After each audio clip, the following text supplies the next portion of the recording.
Hello friend, नमस्कार। मैं उम्मीद आप सभी का स्वागत करता हूं। तो देखिए, बहुत ज्यादा लड़के कमेंट कर रहे थे कि सर डीवी पर भी एक वीडियो बनाइए। जिस तरह से आपने मेडिकल पर वीडियो बनाई है उसी तरह से आप डीवी पर भी वीडियो बनाइए। तो देखिए, मैं आपको लेकर के आ गया हूं डीवी पर भी वीडियो, और वही पूरा प्रोसेस के साथ आपको समझाने वाला हूं जैसा जैसा मेरे साथ हुआ था, और आपको किस किस डॉक्यूमेंट की रिक्वायरमेंट होगी वो सब कुछ इसमें बताने वाला हूं। आपका जो भी डीवी से संबंधित जो भी डाउट होगा वो क्लियर हो जाएगा, क्योंकि आपको देखिए जो डॉक्यूमेंट मैं आपको बताने वाला हूं उनसे अलावा आपको कोई भी डॉक्यूमेंट ले जाने की जरूरत नहीं है। तो सबसे पहले मैं आपको डॉक्यूमेंट की लिस्ट बता देता हूं कि डॉक्यूमेंट क्या क्या ले जाना है, उसके बाद मैं आपको अपना पूरा प्रोसेस बताता हूं। तो सबसे पहले देखिए, आपको एप्लीकेशन फॉर्म ले जाना है। नहीं है कोई दिक्कत नहीं, बाद में डाउनलोड हो जाएगा। जब आपको डीवी देने आएंगे तब आप डाउनलोड कर सकते हैं। तो अगर है तो उसको संभाल के रखिए, अपनी फाइल में लगा लीजिए। नहीं है तो कोई दिक्कत नहीं है, बाद में निकल आएगा। और कैसे निकालना है मैं आपको बता दूंगा। और एक और बात, अगर आप इनकम संबंधी यानी कि पैसे कैसे कमाएं, या स्टॉक मार्केट में शेयर कैसे खरीदें बेचें, या शेयर मार्केट से पैसे कैसे कमाएं, या बिजनेस कौन सा करना है, ये सब जानकारी अगर आप चाहते हैं तो वीडियो के डिस्क्रिप्शन में लिंक है, उस चैनल को भी सब्सक्राइब कर लीजिए। या फिर यूट्यूब पर आप सर्च कर सकते हैं earn with Omveer. Earn with Omveer, जैसे देखिए EARN विद ओमवीर, ये डाल करके सर्च करोगे तो आपको चैनल मिल जाएगा। अभी मैंने स्टार्ट किया है तो उसको भी सब्सक्राइब करना है, क्योंकि उस पर आपको मोटिवेशन वाली और बहुत सारी आपको यानी कि नौकरी भी नहीं लगी तो आपको किस तरह की यानी किस तरह से पैसे कमाने चाहिए वो सारी बात मैं इस चैनल पर आपको बताता रहता हूं, और इस चैनल पर आपको मोटिवेट भी करता रहता हूं। तो देखिए, इसके बाद में एप्लीकेशन के बाद में आपको चाहिए मार्कशीट। देखिए, सनद मार्कशीट आपको बताया एक साथ ही आती है ज्यादातर, तो आपको मार्कशीट चाहिए। और मार्कशीट आपको किस क्लास की चाहिए? देखिए, 10th से फॉर्म है तो 10th की तो आपको लगानी ही है। और इसके बाद में अगर आपके पास ग्रेजुएशन या पोस्ट ग्रेजुएशन यानी कि कोई भी डिप्लोमा वगैरह कोई भी मार्कशीट है, जैसे आपने फॉर्म फिलअप किया था, जब आपने जो भी क्वालिफिकेशन उसमें फिलअप की थी वो सारी आपको लेकर के जानी है। क्योंकि देखिए, अगर आप हाई स्कूल की भी लेके आएंगे तब भी आपको वहां से निकाला नहीं जाएगा, लेकिन आप ज्यादा से ज्यादा कोशिश करना है कि जो भी आपके पास हायर एजुकेशन है वो लेकर के आए, क्योंकि अब आपकी वो स्टार्टिंग में लग जाएगी तो आपको बाद में दिक्कत नहीं आएगी। नहीं तो बाद में तुम्हें थोड़ी सी दिक्कत का सामना करना पड़ेगा, तो आपको स्टार्टिंग में ही दे देनी है। इसके बाद में देखिए, आधार कार्ड तो आपको लेकर ही जाना है। आधार कार्ड आपको लेके जाना है, पैन कार्ड आपको लेके जाना। बहुत से बच्चों को पैन कार्ड होगा नहीं तो अप्लाई करना, 1 महीने में बन जाता है। इसके बाद में कास्ट सर्टिफिकेट। देखिए, कास्ट सर्टिफिकेट जनरल वालों को ले जाना नहीं होता है, SC और OBC वालों को ले जाना है। और देखिए, और ST वालों को ले जाना है, खाली जनरल वाले नहीं ले जाते हैं। तो देखिए, इसमें क्या दिक्कत है? देखिए, कास्ट सर्टिफिकेट SC ST वाले हैं तो 1 साल पहले तक का है, कोई दिक्कत नहीं है। वैसे देखिए, 2017 से जो आपने फॉर्म भरा था वो भी चल जाएगा, लेकिन मैं आपको यही सलाह दूंगा कि आप अभी अगर आपके पास समय है और दे तो आप अप्लाई कर दीजिए। आप न्यू कास्ट सर्टिफिकेट एक बनवा लीजिए। और देखिए, कास्ट सर्टिफिकेट आपको बनवाना है सेंटर का, यानी सेंटर का बनवा लेना है, स्टेट का नहीं बनवाना है। सेंटर का कास्ट सर्टिफिकेट आपका चलेगा। और आप सोच रहे होंगे रेलवे फॉर्मेट का ही चलेगा, रेलवे वालों ने कहा कि इस फॉर्मेट में चाहिए, तो आप वो भी बनवा सकते हैं। यानी कि पहले आपको सेंटर का बनवाना जरूरी है, क्योंकि जब आप रेलवे फॉर्मेट का बनवाने के लिए जाओगे तो आपको वहां सेंटर का लगाना पड़ेगा, तभी वो साइन करेंगे। नहीं तो साइन नहीं करते हैं, आपको फिर वहां कुछ दिक्कतों का सामना करना पड़ सकता है। तो ये आपको बनाना है।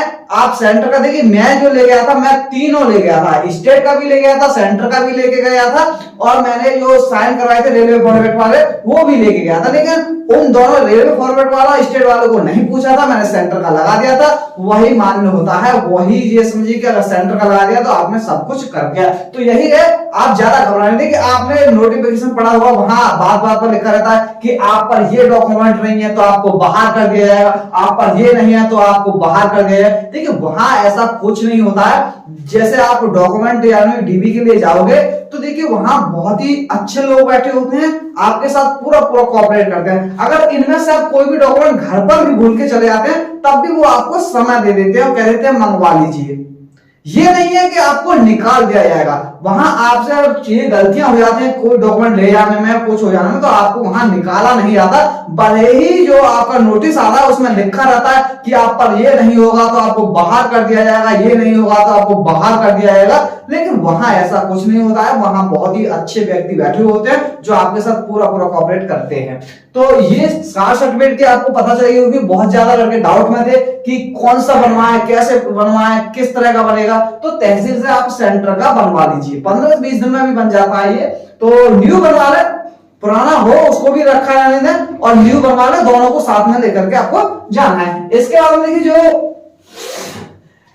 CCAA वाले हैं उनको एनसीबीटी का जो मार्कशीट होती है नंबर वाले वो लेके आने हैं उनको सर्टिफिकेट। और देखिए इनकम सर्टिफिकेट किसको ले जाना है, ईडब्ल्यूएस से हैं उनको इनकम सर्टिफिकेट लेके जाना है, और पीडब्ल्यूडी वालों को अपना पीडब्ल्यूडी का सर्टिफिकेट लेके जाना है, क्योंकि वो ये सर्टिफिकेट नहीं ले जाएंगे तो कैसे पता चलेगा कि ये पीडब्ल्यूडी के कैंडिडेट हैं। और इसके बाद में देखिए डोमिसाइल सर्टिफिकेट ले जाना है आपको, एक मूल निवास ले जाना है, ये कभी कभी ले जा सकते हैं, वैसे तो लेटेस्ट हो वही बढ़िया है। इसके बाद में जो एक्स सर्विसमैन है उनको एनओसी लेके जानी है अपनी। और देखिए एक आपको बैंक पासबुक लेके आनी है विद कैंसल चेक।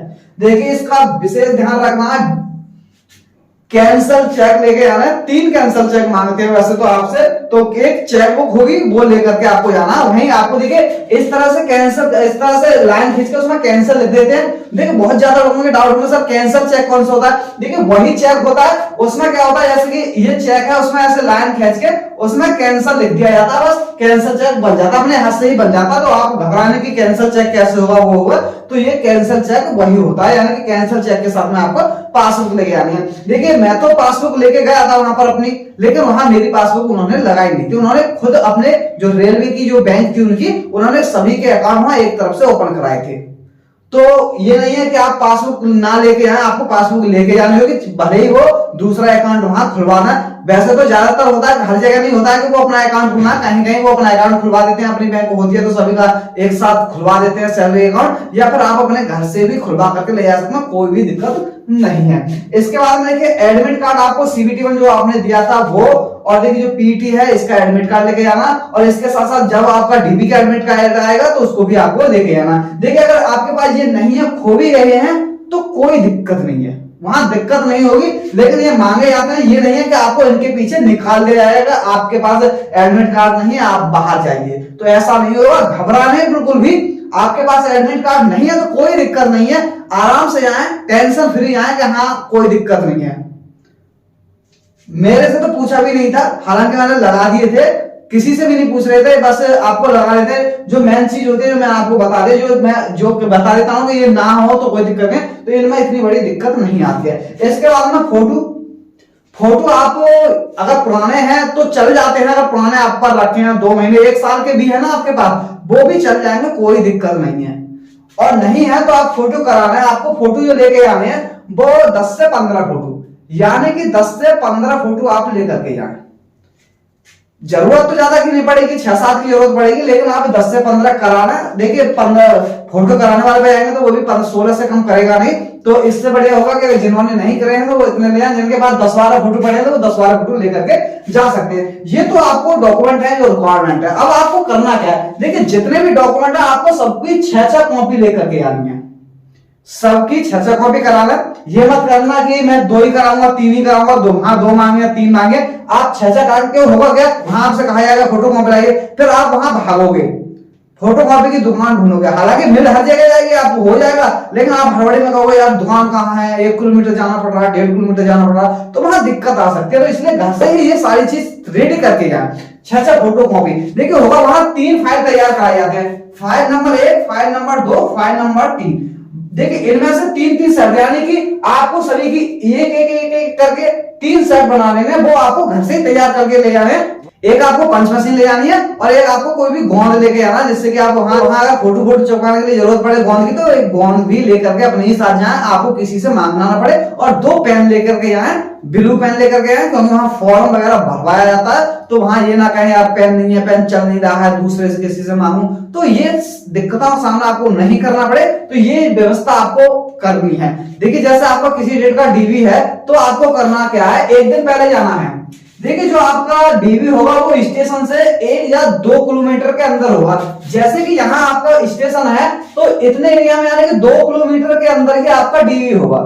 और आप पहले घर पर अपने फोन से चेक कर सकते हैं। आजकल तो हर कोई फोन से चेक कर लेता है कि रेलवे स्टेशन से जो हमारा सेंटर है वहां चेक करके एडमिट कार्ड से कि कितनी दूर है। तो आपको ऐसे रात में शाम को पहुंचो या रात को पहुंचो तो आपको स्टेशन पर ही व्यवस्था कर लेना रहने की। और जिसके बाद पैसा हो वो उनको क्या करना है, उनको होटल वगैरह ले लेना है या धर्मशाला वगैरह हो, जैसा आप उचित समझे, जिस हिसाब से आपकी क्षमता है उस हिसाब से आप ले सकते हैं। नहीं है तो आप स्टेशन पर भी रुक सकते हैं। जब स्टेशन पर रुकेंगे तो आप सुबह को पता ही है कि 1-2 किलोमीटर आराम से पैदल भी पहुंच सकते हैं, तो आप समय से निकल जाएं वहां पर। तो अब मैं यहाँ से अपनी पूरी प्रोसेस बता रहा हूँ। ये तो आपको काम करने हैं डीवी के लिए, सारी चीज मैंने आपको बता दिया। मैं अपना थोड़ा सा प्रोसेस बताता हूँ कि मेरा कैसे कैसे हुआ। जैसे मैं स्टेशन पर रुका, मैं रात को स्टेशन पर ही सोया हुआ था। वहां से लगभग 1 किलोमीटर डीवी था मेरा, मुरादाबाद में हुआ था। तो ये देखिए पूरा मेरा जो यहाँ पर जो डीवी हुआ था, तो यहाँ से मैं स्टेशन से गया था, पैदल पैदल गए थे और रास्ते में ही चाय वगैरह पी करके यहाँ से निकल लिए थे। यहाँ हम पहुंच गए थे। ये मेन गेट था, यानी कि यहाँ से हम अगर अंदर जाना था हमें, तो यहाँ पर एक बार एडमिट कार्ड चेक हो रहे थे, जो भी हमें बताया था। लड़के क्या थे, यहाँ पर एक फील्ड सा पड़ा हुआ था, यहाँ फील्ड सा पड़ा हुआ था। देखिए जो हमारा डॉक्यूमेंट वेरिफिकेशन होना था इसके अंदर होना था, और इसके अंदर होना था। शुरुआत में जो लड़के पहुंच रहे थे वो यहाँ रुक रहे थे, कुछ यहाँ रुक रहे थे। ये रोड था, यानी कि उसी के अंदर रोड था, यहाँ पर जा रहे थे, यहीं आकर के रुक रहे थे। और जो भी अनाउंस किया जा रहा था कि अपने कागज तैयार करना है, एडमिट कार्ड तैयार करना है, वो यहाँ से अनाउंस किया जा रहा था। और हमें जब वो अंदर बुलाया गया तो इस रास्ते से अंदर जाना था हमें। यहाँ पर हमारी चेकिंग चल रही थी। चेकिंग में क्या हो रहा था, हमसे एडमिट कार्ड और आधार कार्ड। यहाँ पर क्या होता है कि एडमिट कार्ड और आधार कार्ड आपका देखा जाता है।